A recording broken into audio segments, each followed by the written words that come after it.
반갑습니다. 송지준입니다. 보수우파 국민들이 대한민국 정치를 보면서 절망스러웠던 순간이 한순간이 아닐 텐데요. 특히나 이제 최근에 같은 경우는 진짜 이재명 체제를 보면서 야, 이게 국운이 다 쇠했나? 이런 생각이 들지 않았습니까? 그도 그럴 것이 우리가 대한민국 정치 역사에서 생각할 수 있는 모든 범죄험이라고 하는 혐의는 이재명이 싹 다 가지고 있고, 이제 이런 인물을 어디서 우리가 찾아볼 수가 있겠어요? 그리고 이재명 주변에 있는 인간들 또한 마찬가지로 비슷비슷한 또이또이한 그런 수준을 보여주다 보니까 이거는 진짜 우리가 정치적으로 생각해 봤을 때 정무적으로 보면은 질 수 없는 게임이다.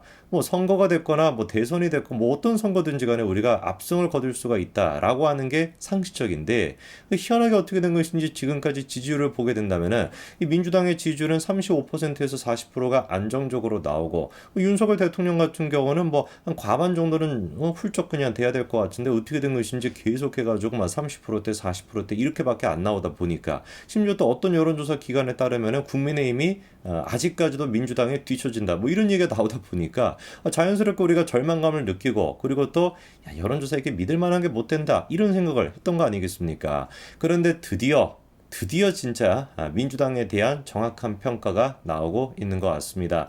이번에 놀랍게도 한국갤럽에 따르면요. 민주당의 지지율이 29%를 기록을 했고요. 이게 어느 정도라는 겁니까? 윤석열 정부가 출범하고 난 뒤에 최저 수준이 됐다라고 하는 그런 결과가 나오고 있습니다. 후쿠시마 처리수부터 시작해가지고 안타까운 사고들 그리고 재난적인 그런 상황들까지도 싹 다 이용을 해가지고 진짜 윤석열 정부를 흔들기 위해서 발악을 했던 것인데 그게 통할 리가 있겠습니까? 제 아무리 진짜 그런 선동을 한다라고 해도 민주당이 가지고 있는 그런 어떤 악함의 정도가 인간의 상식 수준을 뛰어넘기 때문에 뭔 짓거리를 해든지 간에 이거를 감출 수가 없는 거예요. 일단 대표적으로 최근에 또 논란이 되고 있었던 게 김남국의 코인 이슈가 있지 않았습니까?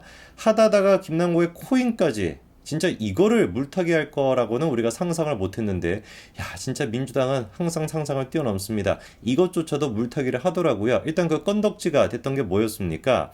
이번에 국회의원들에 대한 전수조사가 돼가지고 가상자산, 자진신고까지도 했었는데요.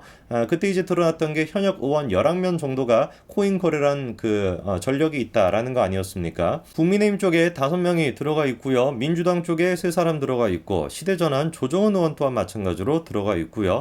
무소속 2사람이 있습니다. 김남국은 민주당 소속이라고 봐야 되겠고 황보승이 같은 경우는 국민의힘 쪽이다라고 봐야 되겠죠. 그러다 보니까 뭔가 조금 이게 건덕지가 될 수 있을 것 같다라는 생각은 들지 않습니까? 이게 뭔가 코인 거래를 했다라는 쪽이 오히려 국민의힘이 많고 그리고 민주당 같은 경우는 남국이만 한 게 아니라 한 4-5사람 정도 했다라고 하니까 뭔가 충분히 건덕지가 될 수 있을 것 같은데 당연히 건덕지가 될 수가 없습니다. 왜냐? 일단 금액을 한번 보십시오. 국민의힘이 됐거나 민주당 쪽이 됐거나 대부분의 사람들이 어느 정도 수준이에요? 몇백만 원 정도밖에 안 되는 수준이고요. 약간 금액이 높다라고 할 수 있는 게 권영세 장관인데 이거 보니까 합쳐봐야 한 3-4천만 원 정도가 된다라는 것이고 그리고 이제 또 금액이 조금 높은 게 이양수 의원도 있는데 요분도 마찬가지로 3천만 원 정도이고요. 김원거리 같은 경우는 1억 조금 안 되는 금액을 투자했다라고 하는데 그것도 크게 손해를 봤다라고 합니다. 근데 여기서 우리가 중요한 포인트가 한 가지가 있어요. 사실 이제 금액적으로 봤을 때 대부분의 이제 의원들은 몇백만 원 수준이고 많은 사람들이 한 몇천만 원 그리고 제일 많은 게 김원거리는 1억 조금 안 된다라는 것인데 애당소리가 김남국에 대해서 비판했던 게 코인 거래를 했다라는 걸 가지고 비판했던 게 아니잖아요.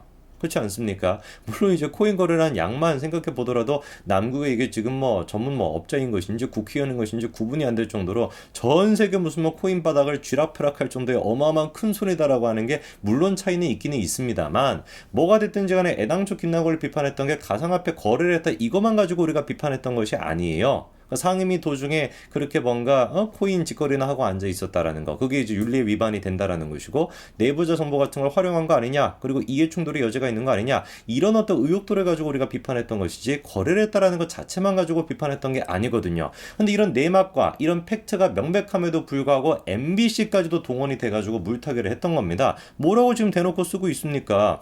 권영세, 김홍걸 코인 거래 누적 총액이 10억이 넘는다. 의원 5명 이상이 이해충돌 소지가 있다. 이런 식으로 대놓고 지금 물타기를 하고 있잖아요. 그럼 정말로 물타기가 됐을까요? 택도 없는 소리입니다. 윤리특위에서 보니까 코인 신고를 했던 11명 싹 다 어떻다라는 거에 이해충돌 소지가 없다라고 정확하게 못을 박았습니다. 그러니까 민주당이 됐거나 MBC가 됐거나 구차하게 놓이지 마시기 바랍니다. 김남국과 비교하는 것 자체가 진짜 이거 뭐 죄송하다라는 수준을 넘어가지고 뭐라고 표현해야 될지 모르겠는데 아예 그냥 비교 자체가 되지 않습니다. 윤리적인 요소가 됐거나 코인 거래의 양이 됐거나 뭐가 됐든지 간에 김남국 같은 경우는 독보적인 존재다.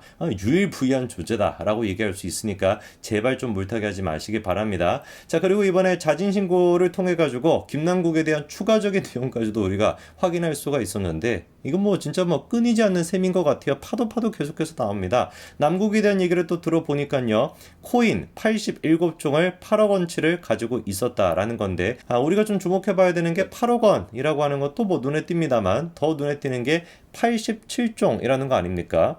지금 이제 뭐 영상을 보시는 분들 중에 코인 거래하시는 분들도 있으실 것 같은데 그럼 더 잘 아실 것 같아요. 87종을 갖다가 거래를 했다라는 건 사실 이게 드러난 게 87종인 것이지 훨씬 더 많다라는 거 아니겠어요? 그럼 뭐 수백 종까지도 뭐 거래를 했다라고 볼 수 있는데 그 정도 거래를 하려면은 진짜로 전문꾼이 아니고서야 전문업자가 아니고서야 그 힘듭니다. 뭐 87개를 그냥 동시에 그거 뭐 어떻게 막 시세를 어떻게 파악하고 뭐 언제 그런 짓거리를 하고 앉아 있겠습니까? 특히나 국회의원이. 근데 이제 더 문제가 되는 게 87종 가운데 어떤 코인들이 들어가 있다? 약간 우리가 의심이 될 법한 코인들이 들어가 있다라는 거예요. 대표적으로 뭐가 지금 들어가 있대요? 루나 코인 또한 마찬가지로 김남국이가 사고 팔았다라고 하는 정황이 확인이 되고 있습니다.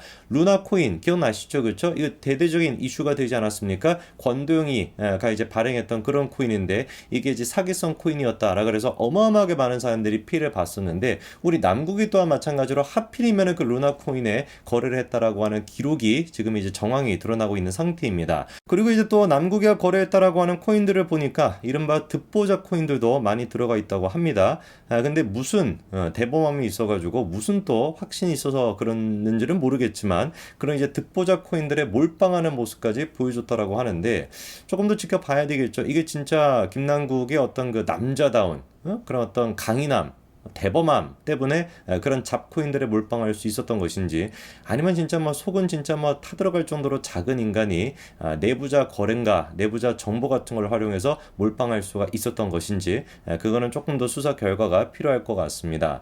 그러니까 뭐로 보든지 간에 김남국 이슈에 대해서 물타기 한다라는 게 불가능한 상황인데 근데도 불구하고 아직도 정신을 못 차린 사람들이 보여요. 대표적으로 송영길이가 있습니다. 영길이는 일단 지와 관련된 그런 수사도 지금 뭐 대처하기에 시간이 없을 것 같은데 뭔 놈이 이렇게 오지랖이 넓은지 모르겠습니다. 김남국 이슈에 대해서도 지금 이제 송영길이가 등장을 해가지고 박덕흠부터 제명해야 된다. 뭐 이런 얘기나 지금 하고 있는 상태인데 박덕흠 문제 같은 경우는 이미 진작에 다 끝난 문제입니다. 그러니까 뭐 문재인 정부 때 그렇게나 민주당 쪽에서 난리를 쳤던 게 박덕흠의 이해충돌과 관련된 그 뭐 부동산 관련된 뭐 수주 뭐 이런 것들 그런 문제가 있었는데 싹 다 이미 무혐의로서 종결이 된 그런 사안이죠. 그러니까 하다가 이제 송영길이가 2020년도에 의문이 제기가 됐던 거 그것까지 끌고 와가지고 저렇게나 김남국 문제에 대해 가지고 물타기를 시도하려고 하는 것인데 뭐 그 박덕흠 문제 같은 경우 이렇게 생각하시면 됩니다. 과연 박원순이가 박덕흠을 위해 가지고 그렇게 공사를 줄 수가 있겠냐라는 질문 이것만 들어봐도 우리가 알 수가 있고요. 그리고 영길이 같은 경우는 지금 당시 검찰총장이 윤석열 대통령이었다. 그러니까 윤석열 대통령이 연관이 되어 있다는 식으로 얘기하고 있는데 정상적인 인간이라고 한다면 그때 당시에 윤석열 대통령은 어떤 모습이었습니까? 문재인 정부의 검찰총장이었습니다. 그러니까 문재인 정부 때 터졌던 이슈였던 것이고 문재인 정부 때 민주당이 터뜨렸던 이슈인데 왜 당사자라고 할 수 있는 진성준이가 저 문제에 대해서 언급을 안 하고 있겠습니까? 진성준 본인 스스로가 보기에도 터무니없는 의혹이었기 때문에 얘기를 안 하고 있는 건데 그거를 지금 영길이가 하고 있는 겁니다. 즉 제정신이 아닌 상태이다. 이미 영길이가 오락가락하고 있다라고 보는 게 맞겠죠. 민주당이 윤석열 정부가 출범하고 난 뒤에 최저 지금 지지율을 기록했습니다. 근데 뭐 지금 하고 있는 꼬라지를 봤었을 땐 전혀 뭐 반성의 기미도 없고요. 뭐 계속해가지고 이렇게 할 수밖에 없는 것 같아요. 뭐 이제 와가지고 제정신인 척한다라 그래가지고 어떤 국민이 넘어갈 수가 있겠습니까? 29%대 20%대 지지율이 유지가 된다라고 한다면 총선은 망했다라고도 볼 수가 있고, 국회의원들한테 제일 중요한 게, 민주당 국회의원들한테도 철험의 국회의원들까지 포함해서 제일 중요한 게 뭐겠습니까? 배지 한 번 더 달 수 있는가가 제일 중요한 요소겠죠. 야, 제가 보기에는 아주 높은 확률로 장경태나 김의겸 이런 인간들이 가장 먼저 이재명을 배신하고 나서지 않을까 싶습니다. 그런 딱 수준의 인간들이니까요.